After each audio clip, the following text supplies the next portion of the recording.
রাসূল সাল্লাল্লাহু আলাইহি ওয়াসাল্লাম বলেন, আমাকে তোমাদের সন্তান সন্ততি ধন দৌলত টাকা পয়সা জায়গা জমি যা কিছু আছে এই সব কিছুর চাইতে আমি রাসূলকে যতক্ষণ পর্যন্ত না তোমরা বেশি ভালোবাসতে পারবে ততক্ষণ পর্যন্ত তোমরা পরিপূর্ণ মুমিন হতে পারবে না, মুসলমান হতে পারবে না। বলেন সুবহানাল্লাহ। তাহলে রাসূলকে আমাদের কি করতে হবে? জীবনের চাইতেও বেশি ভালোবাসতে হবে। এটা কে বলছেন? রাসূল নিজে বলছেন। আর আল্লাহ সুবহানাহু ওয়া তাআলা বলেন সূরা আল ইমরানের 32 নম্বর আয়াতের মধ্যে আল্লাহ বলেন, কুল ইন কুনতুম তুহিব্বুনাল্লাহা ফাত্তাবিউনি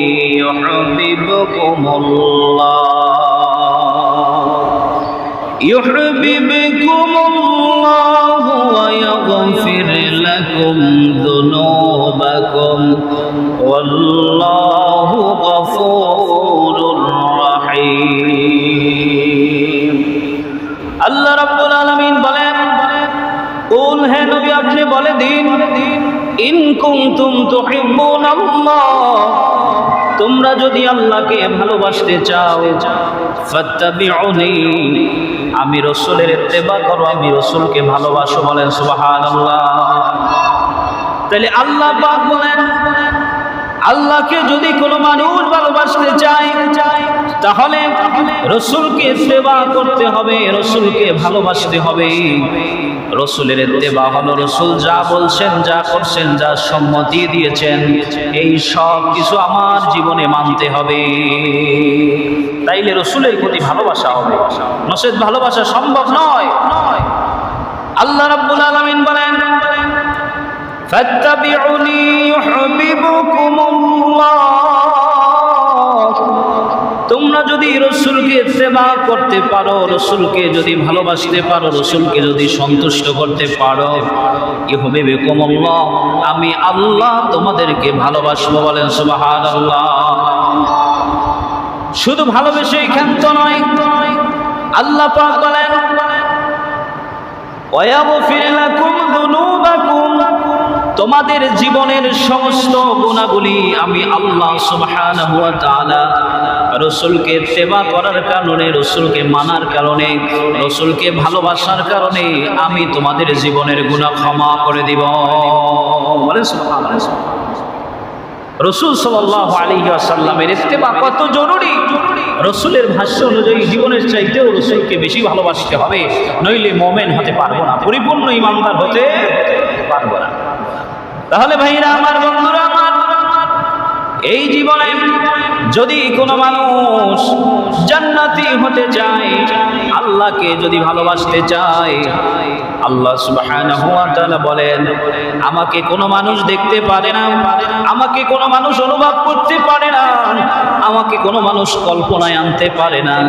পৃথিবীর জমিনে আমরা ফুল দেখেছি, ফুল দেখেছি, ফুলের ঘ্রাণ পাই, কিন্তু ঘ্রাণ দেখা যায় না। কি বলেন, ঠিক কিনা?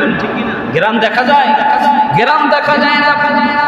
এই জন্য বাজান আমার আল্লাহ রাব্বুল আলামিন বলেন, আমাকে তোমরা বিশ্বাস করেছো, আমাকে তোমরা মানতেছো, রাসূলের মাধ্যমে আল্লাহ দেখার আয়না হলো রাসূল। বলেন সুবহানাল্লাহ। আমি এমন আল্লাহ, আমাকে দেখা যায় না, আমাকে ছোঁয়া যায় না, আমাকে বোঝা যায় না, আমাকে অনুধাবন করা যায় না, আমাকে চিন্তায় আনা যায় না, আমাকে গবেষণায় আনা যায় না। তোমরা যদি ফাত্তাবিউনি তোমরা যদি রাসূলকে মহব্বত করো, রাসূলকে ভালোবাসো, রাসূলের ইত্তেবা করো, রাসূলকে মানো, তাহলে তোমরা আমি আল্লাহর ভালোবাসা পেয়ে যাবে। বলেন সুবহানাল্লাহ। আল্লাহ দেখার আয়না হলো রাসূল। কোন মানুষ যদি আল্লাহকে পেতে চায়, সে যেন রাসূলকে মানে, রাসূলকে মহব্বত করে, রাসূলকে ভালোবাসে। যদি রাসূল সন্তুষ্ট হয়ে যায়, রাসূলকে যদি ভালোবাসতে পারে, ইত্তেবা করতে পারে, তাইলে মনে রেখো আল্লাহকে পাওয়া যাবে, জীবনের গুনাহ মাফ হবে, মরলে পরে কবর হাসর মিজান পুলসুরাতে শান্তি পাবে। কি বলেন, ঠিক কিনা? ঠিক কিনা ভাইরা আমার, বন্ধুরা আমার, এই পৃথিবীর জমিনে ফুলের ঘেরাম দেখা যায় না, ফুল দেখা যায়, ফুল ধরা যায়, ফুলকে অনুধাবন করা যায়, ফুল নিয়ে গবেষণা করা যায়, চিন্তা করা যায়, কিন্তু ফুলের জ্ঞান কখনো ধরা যায় না, ছোঁয়া যায় না, জ্ঞানের বাহিরে। কি বলেন ঠিক কিনা? আমার আল্লাহ রাব্বুল আলামিন বলেন, আমি আল্লাহ হলাম তোমাদের জ্ঞানের বাহিরে। যদি তোমরা রাসূল পর্যন্ত পৌঁছতে পারো, তাহলে আমি আল্লাহ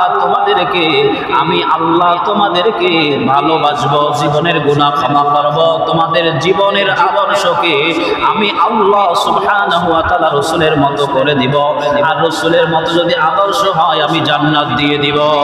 সুবহানাল্লাহ। এই জন্য আল্লাহ রাব্বুল আলামিন রাসূলকে জানায়া দিলেন, হে হাবিব,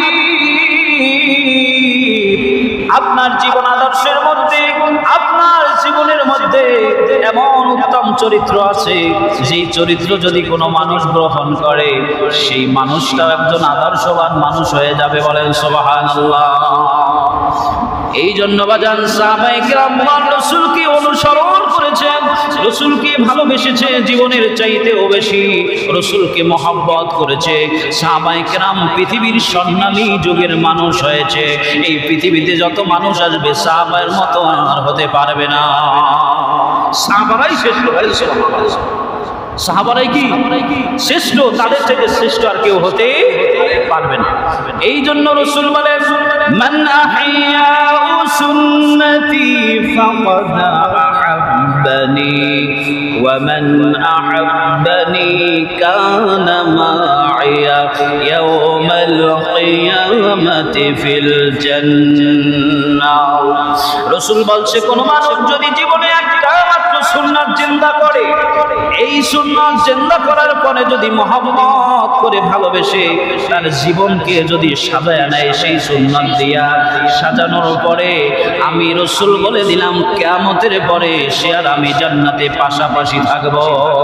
সুবহানাল্লাহ। একটা সুন্নাত যদি কোনো মানুষ জিন্দা করতে পারে, অপর হাদিসের মধ্যে আসছে, কোন মানুষ যদি একটা সুন্নাতকে মহব্বত করে ভালোবেসে যদি সেই সুন্নাতটাকে নিজের আদর্শ বানায় নেয় রাসূলের আদর্শ হিসাবে, তাহলে ওই মানুষটা কিয়ামতের পরে রাসূল সাল্লাল্লাহু আলাইহি সাল্লাম আর রাসূল পাশাপাশি থাকবে। বলেন সুবহানাল্লাহ। দেখেন ভাইজান, ইয়ামেন শহরের সেই ওয়াইস কুরনি রাহমাতুল্লাহ আলাইহি, তিনি সাহাবী ছিলেন না, তিনি ছিলেন তাবী। রাসূলকে কোনোদিন দেখে নাই ওয়াইস কুরনি। রাসূল সাল্লাল্লাহু আলাইহি ওয়াসাল্লামের একটা সুন্নাত শুধু নিজের মধ্যে লালন করেছে।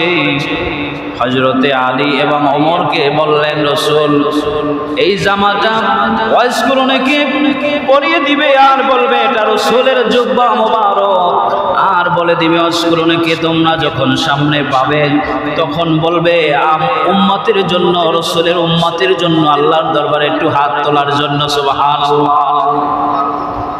কারণ কি?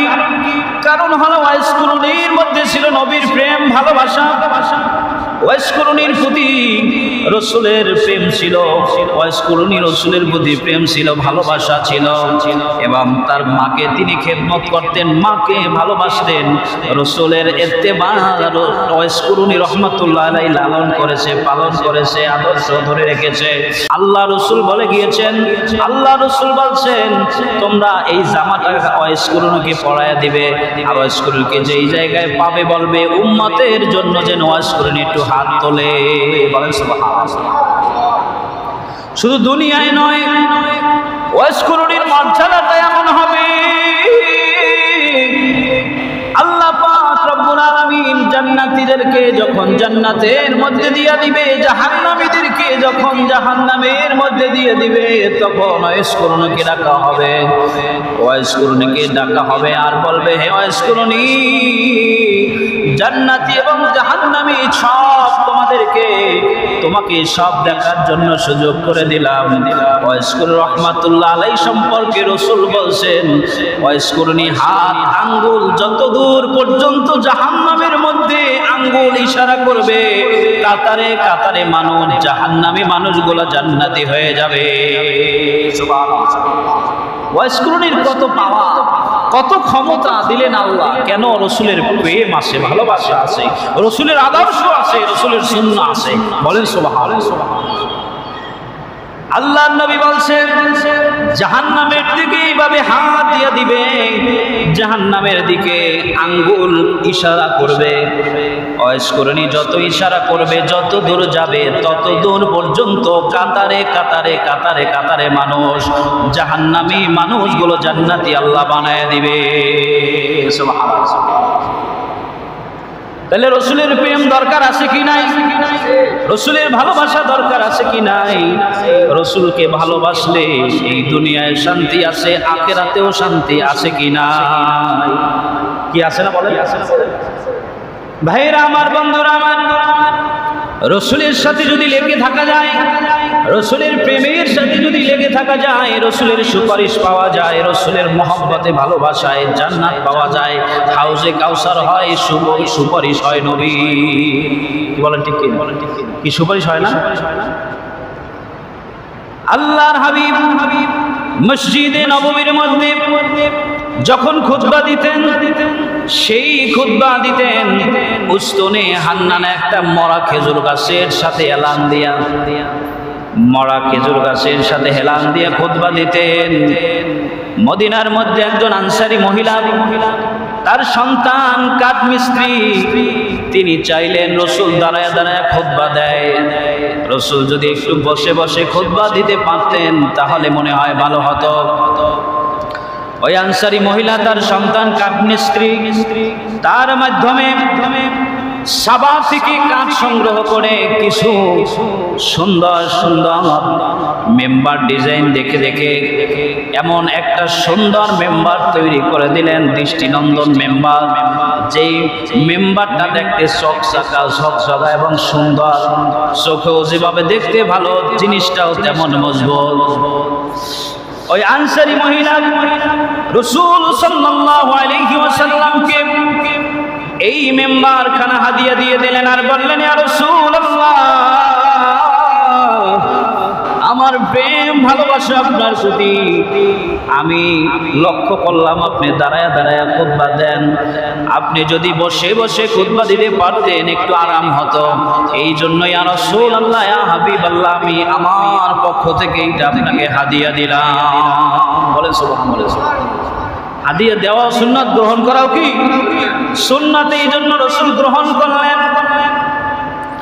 জুমার দিন যখন ওই মেম্বারে বসে রাসূল খুতবা দেওয়া শুরু করে দিলেন, তখন উস্তনে হান্নানা সেই মৃত্যু খেজুর গাছটি এরকম করে কান্না শুরু করে দিলেন, কারণ মেম্বারের জায়গায় ছিল ওই খেজুর গাছ। মেম্বার যখন বসাইছে তখন ওই খেজুর গাছ আর ওখানে নাই, খেজুর গাছ সরাই দিছে, খেজুর গাছ সরাই দিছে, উস্তনে হান্নানা সরাই দিল, মেম্বার খানা বসায় দিল।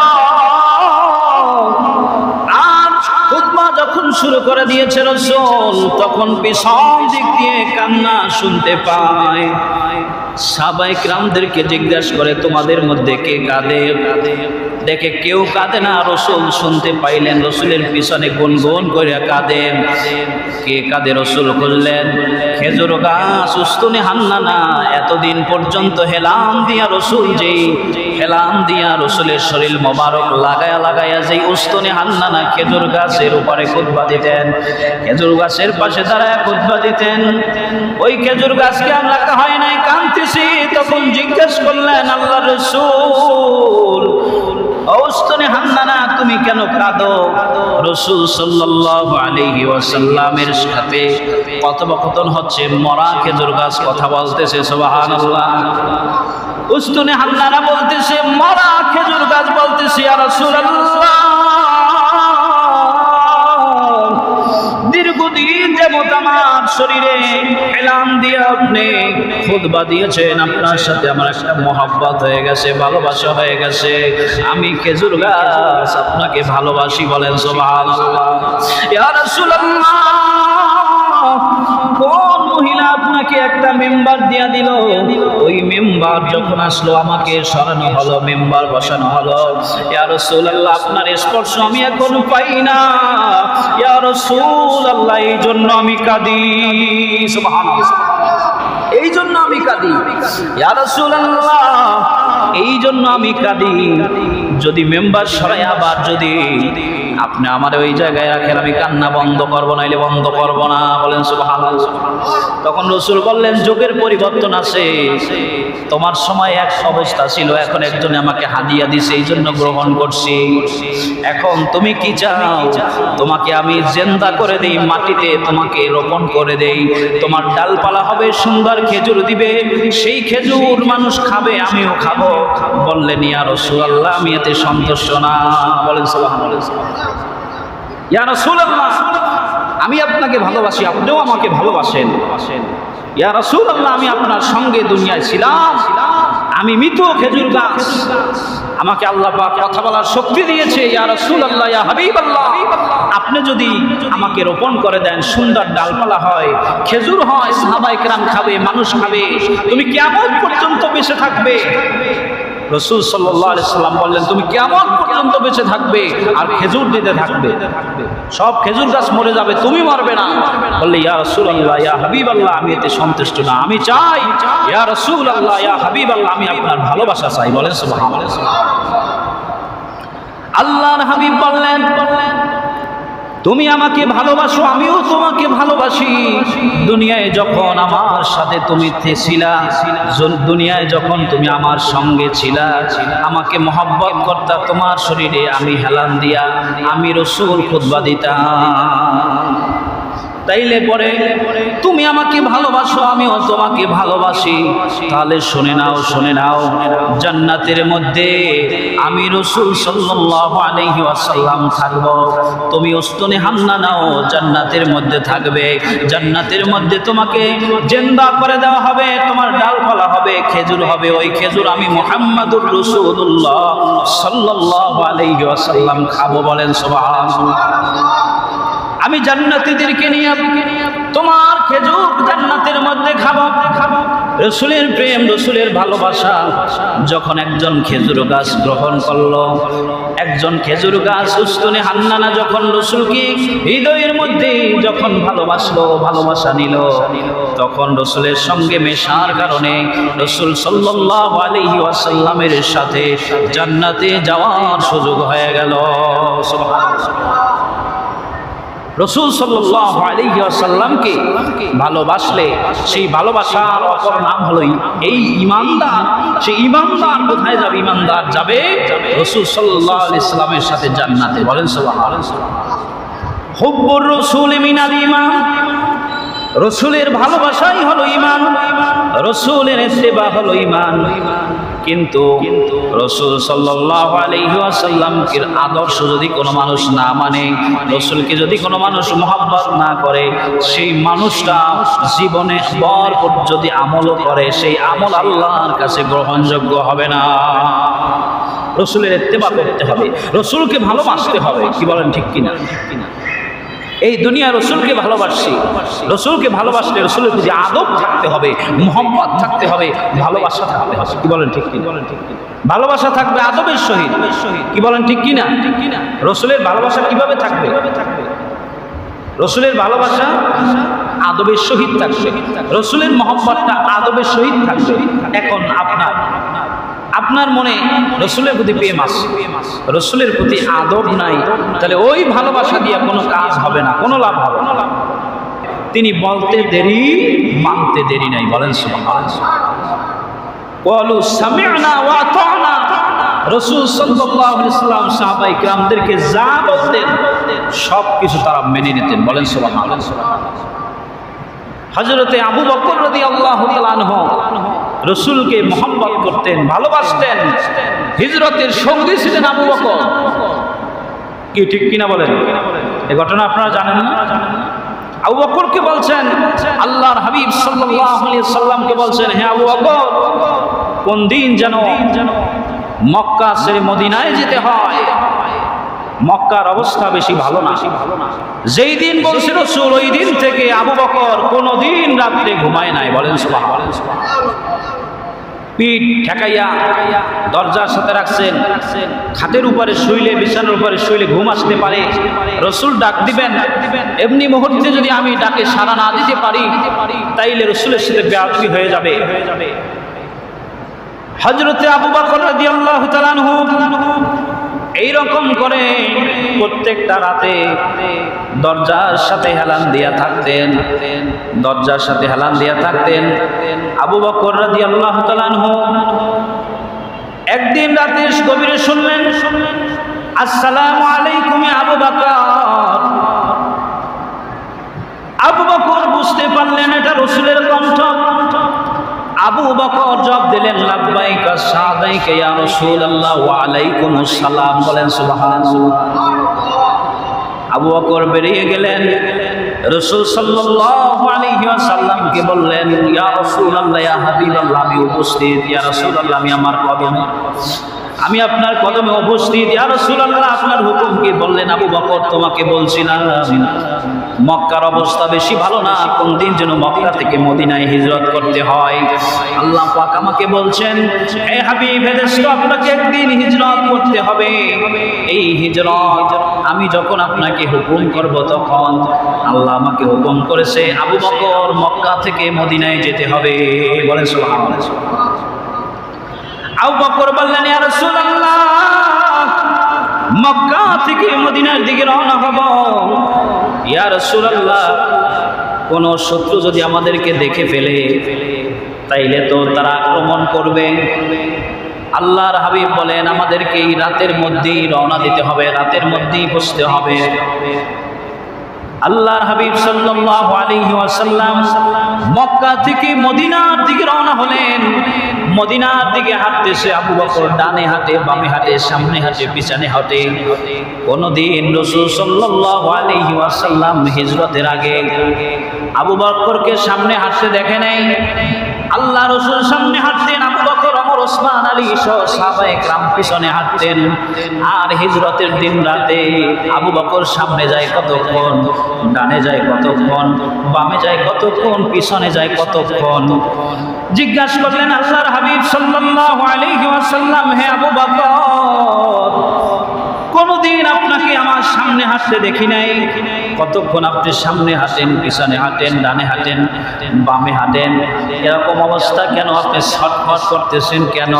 তখন আবু বকর বলে, ইয়া রাসূলুল্লাহ, ইয়া হাবিবাল্লাহ, আপনাকে জীবনের চাইতেও বেশি ভালোবাসি, মহব্বত করি। কোন শত্রু যদি আপনাকে লক্ষ্য করে তীর ছুঁড়ে মেরে যায় তাহলে তীরটা যেন আমি আবু বকরের শরীরের আগে, ইয়া রাসূলুল্লাহ, আপনার গায়ে যেন, আপনার শরীরে যেন না লাগে, আপনার শরীরে যেন না লাগে। ইয়া রাসূলুল্লাহ, আমি এই জন্য ডানে কতক্ষণ যাই, বামে কতক্ষণ যাই, আমি পিছনে হাঁটি, সামনে হাঁটি, কারণ কি? তীর মারলে যেন আমার গায়ে লাগে। বলেন সুবহানাল্লাহ। হাঁটলেন, ক্লান্ত হয়ে গেলেন। গারে সুরের মধ্যে আল্লাহর হাবিব সাল্লাল্লাহু আলাইহি ওয়াসাল্লাম বিশ্রাম করলেন। আবু বকরকে বললেন, এই জায়গা আমরা কতক্ষণ বিশ্রাম করে নেই। হযরতে আবু বকর রাদিয়াল্লাহু তাআলা আনহুর কোলে মাথা দিয়া আল্লাহর হাবিব বিশ্রাম নিচ্ছিলেন, ঘুমাইছিলেন। ওই গারের সুরের মধ্যে একটা সাপ আল্লাহ রাসূলকে দেখার জন্য হাজার হাজার বছর অপেক্ষা করছে। সুবহানাল্লাহ। ওই জায়গায় অনেকগুলো গর্ত ছিল, প্রত্যেকটা গর্তের মধ্যে হযরতে আবু বকর রাদিয়াল্লাহু তাআলা আনহুর কাছে রুমাল ছিল। রুমাল ছিঁড়ে ছিঁড়ে টুকরাগুলো দিয়া দিল। টুকরাগুলো দিলেন, একটা মাত্র ছিদ্র বন্ধ করতে পারে নাই। ওই গর্তের উপরে পা দিয়েছিলেন। হযরতে আবু বকর রাদিয়াল্লাহু তাআলা আনহুর পা ছিল ওইটা। আর ওই সাপ গর্ত থেকে আল্লাহ রাসূলকে দেখার জন্য, এক নজর দেখার জন্য হাজার হাজার বছর পর্যন্ত অপেক্ষা করেছে ওই গুহার মধ্যে। আল্লাহ রাসূলকে দেখার জন্য গর্ত থেকে উঠতে চায়, বারবার উঠতে পারে না, কারণ আবু বকর পা দিয়ে ওই জায়গা আটকে রেখেছে। অস্থির হইয়া ওই সাপ তাকে ধ্বংস করেছে, সবল দিয়েছে। সবল পেয়ে বিশ্বে শরীর নীল হয়ে যাচ্ছে। আল্লাহর হাবিব সাল্লাল্লাহু আলাইহি ওয়াসাল্লাম হয়ে গেছেন, আল্লাহ রাসূল বিশ্রাম নিচ্ছেন, আল্লাহ রাসূলকে জাগাবেন চাইলেন না।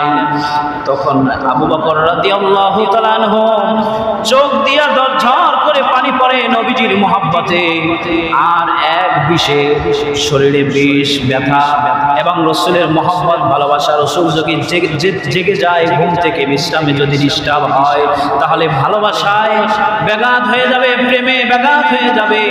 এই জন্য আর রাসূলকে ডিস্টার্ব করলেন না। হঠাৎ করে রাসূল সাল্লাল্লাহু আলাইহি ওয়াসাল্লামের গাল মোবারক এর উপরে, গাল মোবারকের উপরে হযরতে আবু বকর রাদিয়াল্লাহু তাআলা আনহুর পানি পড়ল। চোখের পানি পড়ার পর আল্লাহর হাবিব ঘুম থেকে জাগ্রত হলেন। রাসূল সাল্লাল্লাহু আলাইহি ওয়াসাল্লাম জাগ্রত হয়ে বললেন, ইয়া আবু বকর, আপনি কেন কাঁদেন? আল্লাহ রাসূলকে বললেন, ইয়া রাসূলুল্লাহ, ইয়া হাবিবাল্লাহ, একদিকে আপনি আমার কোলে মাথা দিয়া ঘুমাচ্ছেন, আমি যদি আপনাকে জাগাই সেটা ডিস্টার্ব করি, বেয়াদবি হয়ে যাবে, বেয়াদবি হয়ে যাবে। আরেকদিকে একটা সাপ আমাকে সবল দিয়েছে, এর বিষে আমি কোন দিকে যাব, আমি কি করব, আমি বুঝতে পারছিলাম না। চোখ দিয়ে পানি পড়েছে। ইয়া রাসূলুল্লাহ, আপনার গাল মোবারকে আমাকে ক্ষমা করবেন। ইয়া রাসূলুল্লাহ, আমি বুঝতে পারি নাই।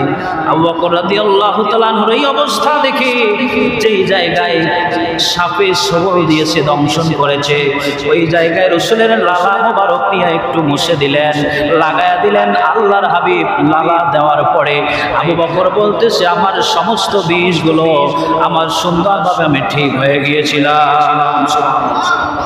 আর বিষ ব্যথা নাই, আর ব্যথা নাই। ইয়া রাসূলুল্লাহ, ইয়া হাবিবাল্লাহ, আপনার লালা মোবারক যখন আমার এই পায়ে দেওয়া হলো, সাথে সাথে আমার ব্যথা দূর হয়ে গেল। বলেন সুবহানাল্লাহ। সাপ রাসূলকে দেখার জন্য এই গুহায় আসছিল, রাসূলকে দেখার জন্য সবাই পাগল ছিল। গাছ পর্যন্ত রাসূলকে দেখার জন্য এরকম এক যুদ্ধের মধ্যে তাঁবুর ভিতরে আল্লাহ রাসূল শোয়া, সাইড দিয়ে খোলা বাতাস আসতেছে। একজন সাহাবী রাতের বেলা পাহারা দেয়, একজন সাহাবী দিনের বেলা পাহারা দেয়। এরকম করে আল্লাহ রাসূল সাল্লাল্লাহু আলাইহি ওয়াসাল্লাম যখন ঘুমাচ্ছিলেন, তখন একটা গাছ মানুষের মতো ওই জায়গা থেকে হেঁটে হেঁটে হেঁটে হেঁটে আল্লাহ হাবিবের সামনে আসলেন।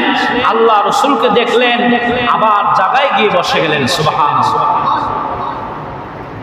আল্লাহর হাবিব জাগ্রত হওয়ার পর আল্লাহর হাবিবকে ওই সাহাবী বলছিলেন, ইয়া রাসূলুল্লাহ, আমি দেখতে পেলাম মানুষের মতো হেঁটে হেঁটে, মানুষ যেভাবে হেঁটে আসে, ওই গাছটা তার স্থান থেকে উঠে গেল, শিকার সহ উঠে মানুষের মতো হাঁটতে হাঁটতে হাঁটতে আপনার সামনে আসলো। কিছুক্ষণ দাঁড়ায়া থাকলো, দাঁড়ায়া থাকার পর আবার কিছুক্ষণ পর ওই জায়গায়, যেই জায়গায় ছিল ওই জায়গায় গিয়ে বসলো, ওই জায়গায় দাঁড়ায়া থাকলো।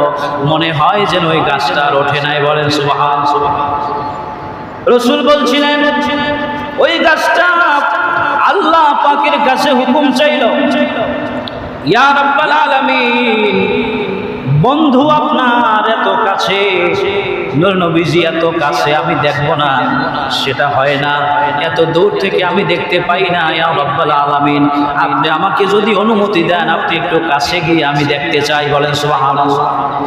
আল্লাহ পাক মঞ্জুর করলেন। ওই গাছ রাসূলকে দেখার সুযোগ পেল। রাসূল সাল্লাল্লাহু আলাইহি ওয়াসাল্লামকে পাথর ভালোবাসতো। বলেন সুবহানাল্লাহ। রাসূলকে পাহাড় ভালোবাসতো। উহুদের যুদ্ধের সময় যখন রাসূলের দান্দান মোবারক শহীদ হলো, রক্ত ঝরঝর করে পড়তেছে, রাসূল সাল্লাল্লাহু আলাইহি ওয়াসাল্লাম বেহুশ হয়ে গেলেন। রাসূল শুয়ে গেলেন উহুদ পাহাড়ের উপরে। সেই উহুদ পাহাড়ের উপরে রাসূলের মাথা মোবারকের নিচে যে পাথর দিলেন, সেই পাথরটা তুলার মতো নরম হয়ে গিয়েছিল। সুবহানাল্লাহ। উহুদ পাহাড়ে এখনো গেলে দেখা যায় এরকম করে উহুদ পাহাড়ের ফাটল দেখা যায়। কতক্ষণ সামনে আগাইলে দেখা যায় যে ওই জায়গায় একজন মানুষ দাঁড়াতে পারবে, এত দূর পর্যন্ত ফাঁকা। উহুদ পাহাড় বলছিলেন, ইয়া রাসূলুল্লাহ, ইয়া হাবিবাল্লাহ, শত্রুরা আপনাকে আক্রমণ করতে পারে, ইয়া রাসূলুল্লাহ, আপনি আমার ভিতরে আসেন। বলেন সুবহানাল্লাহ। পাহাড় পর্যন্ত রসুলকে ভালোবাসে। রসুল বলছে আমি উহুদ পাহাড়কে ভালোবাসি, উহুদ পাহাড় আমাকে ভালোবাসে। বলেন ভাইরা আমার, বন্ধুরা আমার, তাহলে রসুলের ইত্তেবা আমাদেরকে করা দরকার আছে কি নাই? আতিউল্লাহ ওয়া আতিউর রাসূল, আল্লাহ রসুল সাল্লাল্লাহু আলাইহি ওয়াসাল্লাম এবং আল্লাহ ইত্তেবা করতে হবে। যদি ইত্তেবা করা যায় তাহলে আল্লাহ পাকের রহমত নাজিল হবে, আল্লাহর রহমত বর্ষণ, নাইলে আল্লাহর রহমত বর্ষণ হবে না। ভাইরা আমার, বন্ধুরা আমার, হযরতে আবু বকর রাদিয়াল্লাহু তাআলা আনহু মহব্বত ভালোবাসা দুনিয়ায় যেভাবে ছিল মৃত্যুর পরেও সেভাবে ছিল। বলেন সুবহানাল্লাহ। আবু বকর ইন্তেকাল করলেন। হযরতে আবু বকর রাদিয়াল্লাহু তাআলা আনহু ইন্তেকালের সময় ওসিয়াত করলেন, ওসিয়াত করে গেলেন আমাকে জান্নাতুল বাকিতে দাফন করবে। আমার মনে বড় ইচ্ছা, আমি রসুলের পাশে কবরস্থ হতে চাই, আমি রসুলের সাথে থাকতে চাই। দুনিয়ায় যেভাবে রসুলের সাথে ছিলাম মৃত্যুর পরেও রসুলের কাছে থাকতে চাই। রসুলের রওজা মোবারকের সামনে নিয়ে আমাকে রসুলের সালাম, রসুলের কাছে আমার সালাম পৌঁছাবে। রসুল যদি অনুমতি দেয় তাহলে তোমরা আমাকে রসুলের পাশে দাফন করবে, আর যদি আমাকে রসুল অনুমতি না দেয় আমাকে জান্নাতুল বাকিতে দাফন করবে। রসুল যদি অনুমতি দিয়ে দেয় তাহলে আর দেরি করবে না, সাথে সাথে রসুলের রওজার পাশে আমাকে দাফন করবে। আবু বকর রাদিয়াল্লাহু তাআলা আনহু ইন্তেকাল করলেন, গোসল করানো হলো। এরকম করে রাসূল সাল্লাল্লাহু আলাইহি সাল্লামের রওজার সামনে খাটিয়ানা খানা দাঁড়া করানো হলো। আল্লাহ রাসূল সাল্লাল্লাহু আলাইহি সাল্লামের রওজার সামনে যাইয়া আবু বকরের সালাম পৌঁছে দেওয়া হলো। বলা হলো ইয়া রাসূলুল্লাহ, ইয়া হাবিবাল্লাহ, আবু বকর রাদিয়াল্লাহু তাআলা আনহু আপনার হিজরতের সঙ্গী, আপনার দুনিয়ায় সঙ্গী ছিলেন, আপনার বন্ধু ছিলেন। আপনি যদি অনুমতি দেন তাহলে আপনার পাশে কবরস্থ হতে চাই। সুবহানাল্লাহ। হযরতে আবু বকর রাদিয়াল্লাহু তাআলা আনহুর সালাম পাইয়া রাসূল সাল্লাল্লাহু আলাইহি ওয়াসাল্লামের জবাব আসলো, ওয়া আলাইকুমুস সালাম ওয়া রাহমাতুল্লাহ। বন্ধু তো বন্ধুর কাছেই শায়িত হবে, আর দেরি করো না, আমার রওজার পাশে আবু বকরকে কবরস্থ করে দাও। সুবহানাল্লাহ। আবু বকরকে কবরস্থ করে দাও। তালা খুলে গেল, আল্লাহর হাবিবের রওজার তালা খুলে গেল। আবু বকর রাদিয়াল্লাহু তাআলা আনহু খাটিয়ানা খানা ধরে কবর বানায়া সুন্দর করে কবরস্থ করা হলো। এখনো গেলে দেখবেন আল্লাহ রসুলের পাশে আর কারো কবর নাই, হযরতে আবু বকর রাদিয়াল্লাহু তাআলা আনহুর কবর। বলেন সুবহানাল্লাহ। ওই জায়গায় মা আয়েশা রাদিয়াল্লাহু তাআলা আনহা কবরস্থ হওয়ার কথা ছিল। আবু বকর রাদিয়াল্লাহু তাআলা আনহু তিনি যখন তার কাছে এই সংবাদ পেল, যদি আপনার অনুমতি থাকে তাহলে আমি ওই জায়গায় কবরস্থ হতে চাই। বললেন ঠিক আছে, আপনি আল্লাহ রসুলের সঙ্গী ছিলেন, হিজরতের সাথী ছিলেন, আপনাকে অনেক ভালোবাসতেন, আপনিও রসুলকে অনেক ভালোবাসতেন। এ জায়গায় শোয়ার তো হক আমার, কিন্তু আপনার খাতিরে আমি দিয়ে দিলাম। বলেন সুবহানাল্লাহ। তারপরে রাসূল সাল্লাল্লাহু আলাইহি ওয়াসাল্লামের ইন্তেকাল হয়ে গেল। এরপরে যখন আবু বকর মারা গেল, অনুমতি না নিয়ে আবু বকর বললেন যদি অনুমতি না দেয় আমাকে ওখান থেকে নিয়ে আসবে, আমাকে নিয়ে এসে জান্নাতুল বাকিতে দাফন করবে। খবরদার যদি এইটা করো, তোমরা অনুমতিবিহীন যদি রাসূলের রওজার পাশে দাফন করো তাহলে ভালোবাসার মধ্যে বেয়াদবি হয়ে যাবে। আমি আবু বকর রাসূলের সাথে ইন্তেকালের পরেও বেয়াদবি করতে চাই না। বলেন সুবহানাল্লাহ। রাসূল ছিলেন হায়াতুন নবী, রাসূল ছিলেন জিন্দা। রবিউল আউয়াল মাস, আজকে চতুর্থ খুতবা। এই রবিউল আউয়াল মাসের সোমবারে আল্লাহ রাসূল সাল্লাল্লাহু আলাইহি ওয়াসাল্লাম ইন্তেকাল করেন। আল্লাহ রাসূলের ইন্তেকালের সময়ে হযরতে জিবরিল আমিন চতুর্থ আসমানে বসে কাঁদে। আজরাইল আলাইহিস সালাতু ওয়াস সালাম জিবরিল আমিনকে বললেন, হে ভাই জিবরিল, আল্লাহ সুবহানাহু ওয়া তাআলা এই পৃথিবীর জন্য যত নবী এবং রাসূল পাঠিয়েছে, যত মানুষ পাঠিয়েছে, কারো সাথে কোনো অনুমতি নেয় নাই, মালাকুল মউত বলতেছে, আজরাইল বলতেছে, হে জিবরিল, আল্লাহ রসুলের কাছে অনুমতি নিয়ে আমাকে প্রবেশ করতে বলছে। আল্লাহ রসুলের হুজরা মোবারকে আল্লাহ রসুল যদি দুনিয়ার থেকে আসতে চায় তাহলে আল্লাহ রসুলকে ওফাত নেওয়ার জন্য, জান কবজের জন্য বলা হয়েছে। আর যদি অনুমতি না দেয় তাহলে রসুল দুনিয়ায় যতদিন ইচ্ছা ততদিন থাকবে। আল্লাহ পাক এই হুকুম করেছেন। জিবরিল আমিন আল্লাহ রসুলকে সালাম দিলেন।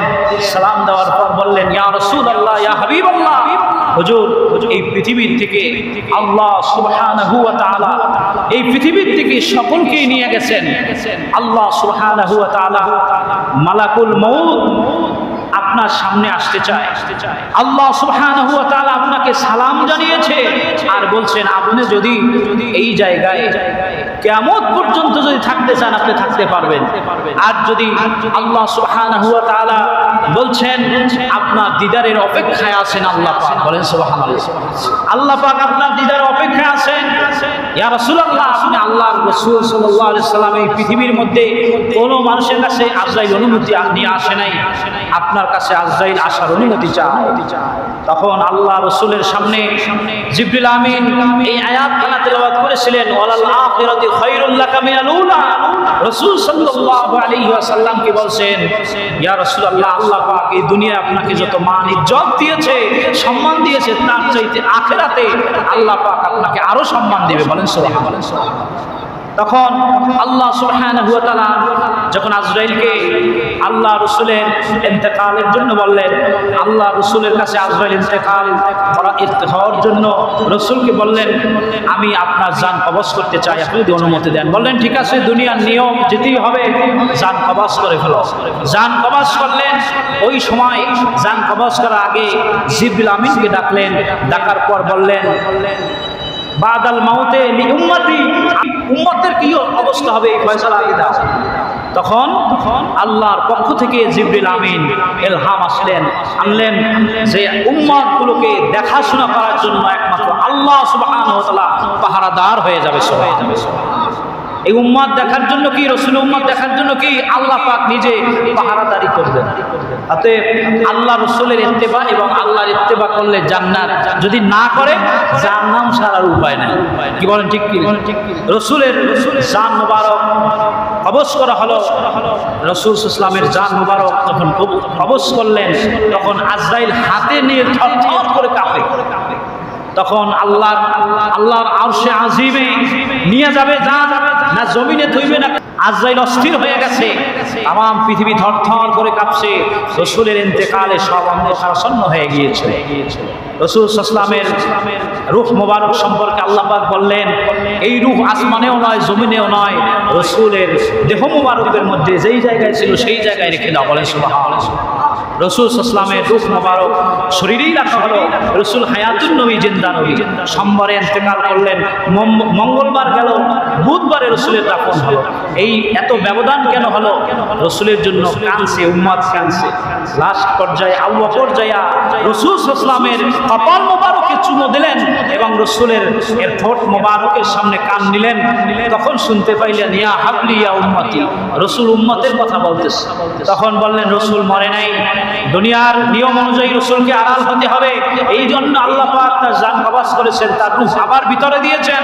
দলে দলে মানুষগুলো এরকম দুরূদ শরীফ পড়ে পড়ে লক্ষ লক্ষ মানুষ রাসূলের রওজা যেই জায়গায় আয়েশার হুজরা ছিল সেই জায়গায়, ওই জায়গায় রাসূলের চতুর্পাশে ঘুরে ঘুরে দুরূদ শরীফ পড়ছিল। আমরা মারা গেলে যেভাবে জানাজা হয় এইভাবে জানাজা হয় নাই। রাসূলের জানাজা হয়েছিল কেমন করে? দুরূদ শরীফ পড়ে পড়ে রাসূলের জানাজা হয়েছে। এই জন্য বাজান, রাসূল সাল্লাল্লাহু আলাইহি ওয়াসাল্লাম আমাদের থেকে আড়াল হয়েছেন, রাসূল মরে নাই। রাসূল জিন্দা রওজায়। রাসূল সাল্লাল্লাহু আলাইহি ওয়াসাল্লামের আদর্শ যদি আমরা লালন করতে পারি, রাসূলের সুপারিশ পাওয়া যাবে। রাসূলকে মহব্বত করলে রাসূলের সুপারিশ পাওয়া যাবে। কি বলেন, ঠিক কি না? আল্লাহ পাক আমাদেরকে রাসূলের মহব্বত এবং আদর্শকে হৃদয়ের মধ্যে লালন করে রাসূলের ইত্তেবা করে দুনিয়া থেকে বিদায় হওয়ার তৌফিক দান করুক। সকলে বলি আমিন।